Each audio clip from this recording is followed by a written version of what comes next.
Bonjour, ici Thierry, agriculteur d'aujourd'hui.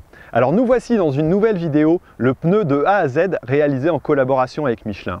Je vais vous présenter comment Michelin utilise le Big Data pour améliorer ses pneumatiques, mais comment aussi il travaille en collaboration avec des universités, avec des centres d'essai et avec des agronomes pour améliorer ses pneus. Et pour cela, on va rencontrer François, qui est lui aussi agronome et qui va nous expliquer comment cela fonctionne. Allez, c'est parti.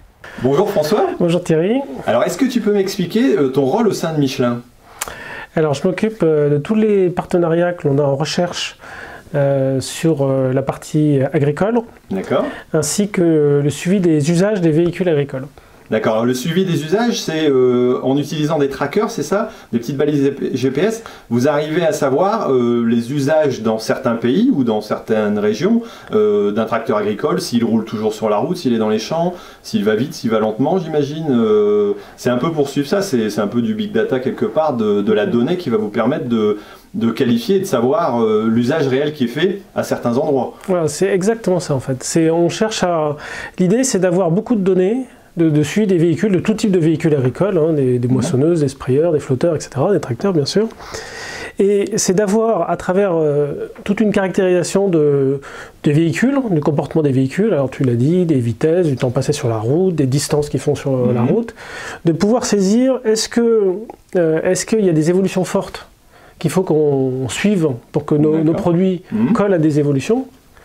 Et puis aussi, c'est de comprendre quelles sont les spécificités de certaines populations, donc certains pays, type le Brésil, les véhicules vont pas être utilisés de la même façon qu'en Australie, qu'en Russie, qu'aux États-Unis. Et donc pour nous, c'est très important d'un point de vue du suivi de nos pneus, de se dire attention, on a des usages qui sont différents, donc d'un point de vue cahier des charges, d'un point de vue recommandation, toute cette partie, à partir du moment où on est capable d'avoir suffisamment de données, est très riche pour enrichir cette amélioration de produit. L'intérêt d'avoir toutes ces données, c'est de pouvoir offrir un pneu, j'allais dire, qui correspond vraiment à leur attente, ou c'est, j'allais dire, de les orienter déjà vers une gamme qui est existante? Il y a les deux dans ce que tu dis en fait. Il y a bien cette idée de dire, je veux orienter mes cahiers des charges pour être sûr que si je fais un pneu qui, par exemple, va être plus typé routier, il va correspondre à... Qu'est-ce que c'est que le routier à l'agricole? On est capable de le définir, donc de faire un pneu qui va correspondre à cet usage réel. Et après, effectivement, c'est de se dire, dans certains pays, j'ai des solutions qui vont être particulièrement adaptées, sur lesquelles on a plus intérêt à les mettre en avant, parce qu'il y a, par exemple au Brésil, il y a très peu de routes. Dans les utilisations de véhicules, les exploitations sont très grandes, et donc on a certaines offres qui sont plus pertinentes que d'autres. D'accord. Ok, et tu as une deuxième fonction aussi au sein de Michelin, qui est la partie donc partenariat entre autres avec les universités, et la particularité que tu as, c'est aussi que tu es à l'origine ingénieur agronome, donc c'est ça. Donc tu essaies de mettre en place des essais, où tu vois si des universités mettent en place des essais, pour pouvoir voir si Michelin peut apporter quelque chose, ou en tirer quelque chose au niveau des connaissances. Vous avez des expérimentations par exemple en Angleterre, sur du long terme, pour savoir, j'allais dire, les résultats que peuvent apporter une amélioration du pneumatique ou une utilisation différente du pneumatique sur le rendement final, quoi, sur la partie économique, c'est ça? Voilà, on a toutes sortes de...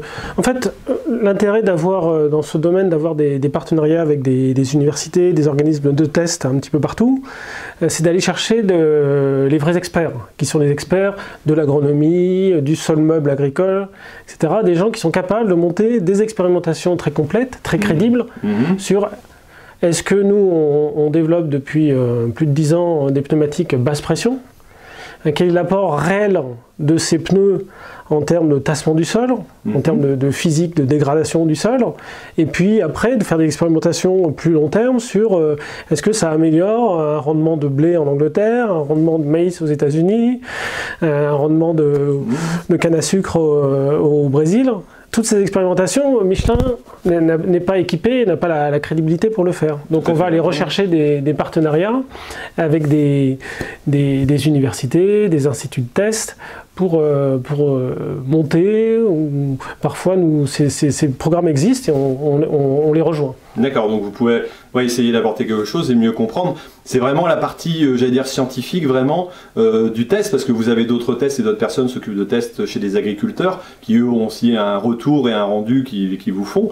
Mais là c'est vraiment la partie très pointue, scientifique quoi, on va dire, pour avoir des résultats qui soient fiables et j'allais dire validés quoi. Voilà, en fait on fait des tests avec des agriculteurs qui sont devenus des partenaires. On va souvent les solliciter.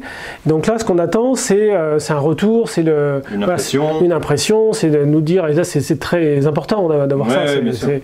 Et ce qu'on va rechercher en allant avec des partenaires académiques, c'est on va aller chercher des choses pour lesquelles il faut une expérimentation très rigoureuse, très suivie, aller chercher des petits écarts, mais quand on les trouve, de dire ok.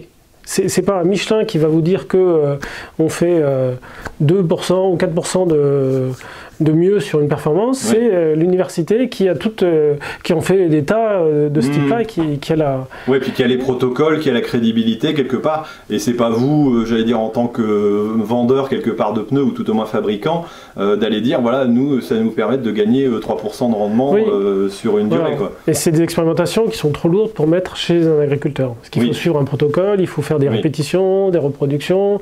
Ça demande un vrai chantier qui demande plutôt une ferme expérimentale qu'une parcelle à gérer. Bon bah ok, merci François de m'avoir présenté un peu ton métier qui doit être, je pense, enrichissant. Toi, qu'est-ce qui te fait plaisir quand tu as des résultats? Qu'est-ce que, j'allais dire, qui te fait avancer dans ton travail pour dire voilà, là j'ai réussi à trouver un résultat qui est intéressant, qui va faire avancer les agriculteurs ou bien alors mon entreprise. Est-ce que tu as un exemple par exemple d'une forme de réussite qui t'a fait vraiment plaisir quoi?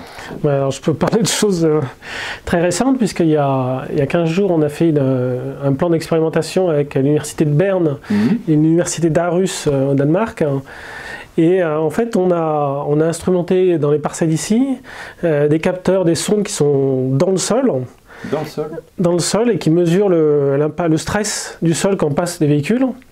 Et on a fait tout un plan pour faire passer les différentes technologies de pneus, du pneu bias au pneu standard radial, au pneu Ultraflex et maintenant à l'Evobib. Et donc on était tous ensemble pour faire ce protocole-là. Et on a eu les premiers résultats cette semaine. Et on s'est dit, voilà, super, on a un résultat qui correspond à tout ce qu'on